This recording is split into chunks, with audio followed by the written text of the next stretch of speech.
इधर एस सामने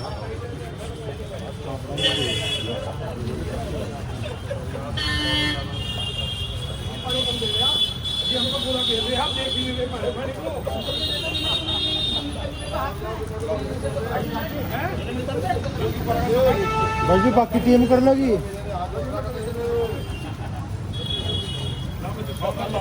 मंत्री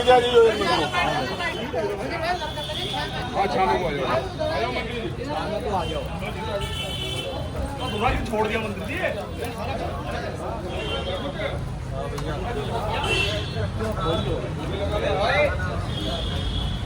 भाई रुक जाओ सुहेल भाई एक सेकंड रुक जाइए जी, माइक लगा दे, रुक जा, माइक तो लगा दूं। मास्टर जी पीछे को आओ, चेहरा वहां का होगा, यहाँ लोग कौन लगाओगा कैमरे को? आ जाओ आप नहीं ना कह रहा हूं तो मास्टर जी लगा फोटो लेंगे। अरे रुक जाओ अरे एक सेकंड इधर तनवीर कैमरा चला रोल।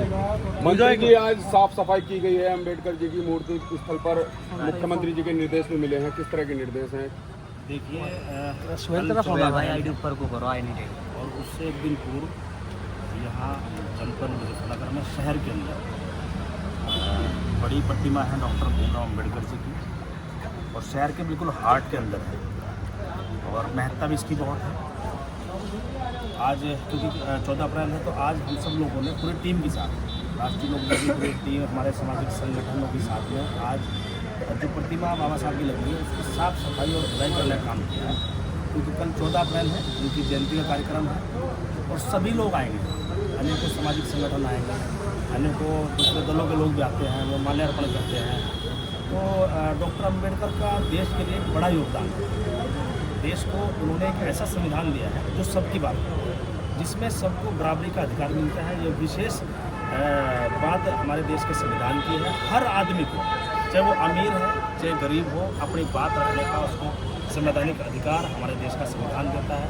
बहुत सारी बातें हैं और हमारे देश के जो महापुरुष हैं उनमें एक बड़ा नाम डॉक्टर अम्बेडकर का आता है, चौधरी चरण सिंह जी का, जिन्होंने हमेशा किसानों के लिए लड़ाई लड़ी, सामाजिक न्याय की बड़ी लड़ाई डॉक्टर अम्बेडकर ने तो लड़ी है, साथ साथ चौधरी चरण सिंह जी ने लड़ी, उस लड़ाई को आगे बढ़ाने का काम चौधरी अजीत सिंह ने किया है। आज चौधरी जयंती उस लड़ाई को बढ़ाने का काम कर रहे हैं। सामाजिक न्याय समाज में कैसे मजबूत हो, कैसे सबको बराबरी का अधिकार मिले, इस सब पर जो है एनडीए की सरकार लगातार अनेकों कार्यक्रमों के माध्यम से काम भी कर रही है। और मैं आपके माध्यम से, क्योंकि एक दिन पूर्व हम लोग यहाँ आए हैं, आज मैं बधाई भी देता हूँ तमाम सभी लोगों को कल के लिए, डॉक्टर अम्बेडकर जयंती के लिए बधाई देता हूँ अपनी ओर से, अपने दल की ओर से, पूरे एनडीए परिवार की ओर से। और एक विशेष कार्यक्रम कल आदरणीय चौधरी जयंती में हम सब लोगों को निर्देश दिया था कि हम अपनी पार्टी की सदस्यता अभियान शुरुआत कर रहे हैं, और सबसे अच्छा और शुभ दिन हमारे लिए 14 अप्रैल से अच्छा नहीं हो सकता। तो उन्होंने तमाम संगठनों लोगों को निर्देश दिया कि कल 14 अप्रैल से ही आप अपनी पार्टी की अगले 6 माह के लिए सदस्यता अभियान की शुरुआत करेंगे, क्योंकि जो लड़ाई डॉक्टर अम्बेडकर जी ने लड़ी, चौधरी चरण सिंह ने लड़ी, उसको कैसे आगे बढ़ा सकते हैं, कैसे जन जन तक हम लोग उसे पहुँचा सकते हैं, कैसे उसको मेम्बरशिप के माध्यम से उस सशक्त प्लेटफॉर्म जो समाज के सशक्तिकरण के लिए काम करता है, कैसे उसको मजबूत कर सकते हैं, उन सब तरह जो है हम लोग कल से सदस्यता अभियान की ज्वाइनिंग तो कल भी कराई गई मंत्री जी। हाँ, कल बहुत बड़ी ज्वाइनिंग हुई और पहले 12 तुगलक रोड चौधरी चरण सिंह जी का आवास हुआ करता था, पूर्व प्रधानमंत्री जी का, और जो नया आवास अब किसानों का, जो युवाओं का और सब लोगों का जो अगला घर है, जो अगला आवास है वो 25 तुगलक रोड है, दुगुना है, 12 के बजाय 24+1 है। अब दुगनी ताकत से हम लोग काम करेंगे और पार्टी प्लेटफॉर्म को, एनडी के प्लेटफॉर्म को हम लोग मजबूत करेंगे। मंत्री जी, साउथ रामपुरी में अम्बेडकर जी के नाम से गेट तैयार किया गया था, लेकिन नगर पालिका द्वारा नोटिस देके रोक दिया गया। उसके पीछे की वजह क्या हुई वो अब तक साफ नहीं हो पाई है। जानकारी में कुछ मेरी भी है, लेकिन उसकी वस्तु स्थिति क्या है उस समय अवगत नहीं है, तो मेरे हिसाब से उस पर अभी बोलना उचित नहीं होगा। मंत्री जी, जिस तरह से वक्फ बोर्ड को लेकर कर पश्चिम बंगाल में हिंसा हुई है, बसों में आग लगा दी गई है, कई ट्रेनें बाधित की गई, इसको लेकर क्या कहेंगे? देखो, मैं एक बात कहूँगा, सीए के लेकर भी बहुत सारे धरना प्रदर्शन विपक्ष के लोगों ने सुनियोजित कराने का काम किया बहुत सारे, लेकिन क्या सीए से किसी की मुस्लिम भाई की नागरिकता गई है क्या?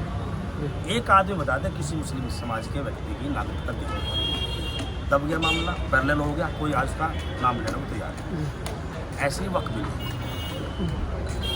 बिल को जब पहले आया था वक्फ बिल, उसके बाद में लंबे समय के बाद में व्यवहारिक रूप से किसी भी विधेयक पर संशोधन की आवश्यकता समय के अनुसार पड़ती है। एक संशोधन हुआ है, जो विपक्ष कह रहा है कि मुस्लिम समाज के विरोध में है, ऐसा कतई नहीं है। उनको उसका अध्ययन करना चाहिए। उसमें नई बात क्या है? एक तो उसमें नई बात ये है कि मुस्लिम समाज के हक का ही वो बिल है, और मुस्लिम समाज के एक आम गरीब आदमी को भी उसमें हक मिलने का काम है। नंबर एक बात, मुस्लिम महिला को उसमें शामिल किया गया है, ये दूसरी बात है। या मुस्लिम को हक दिलाना चाहते हैं कि मुस्लिम समाज के लोग, या वो 10,000 लोग जो उस प्रॉपर्टी कब्जाए बैठे हैं, उन्हें चाहते हैं कि उस पर अपनी दुकान बना लेते हैं, मकान बना लेते हैं, या रेस्टोरेंट बना लेते हैं, सेल आउट करते हैं, उसमें बिजनेस बना रखा है। तो ऐसा नहीं होना चाहिए ना।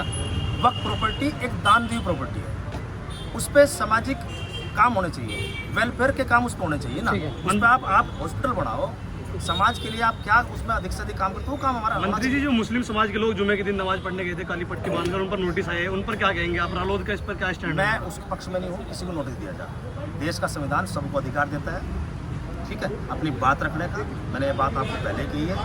निश्चित रूप से हम जिला प्रशासन से बात करेंगे, वो नोटिस वापस ले लेंगे। कल सपा मुखिया इटावा में थे, उन्होंने कहा है कि बीजेपी ने तो पूरा संविधान ही बदल कर रख दिया है, और आप कह रहे हैं कि हम संविधान के जब उनकी सरकार थी, हम विपक्ष में MLA थे, उन्होंने क्या किया था? कानून व्यवस्था वो ध्वस्त थी। रिजर्वेशन इन प्रमोशन का बिल सदन में आता, किसने फाड़ा था? समाजवादी पार्टी के MP ने फाड़ा था उसको। कैसे भूल जाते हैं? जो लोग SDM तो वो तहसीलदार बन गए, जो तहसीलदार तो नायब तहसीलदार बना देते हैं लोग, ये बहुत जल्दी भूल जाते हैं ना। ठीक है, धन्यवाद। हो मैं क्या लिखिया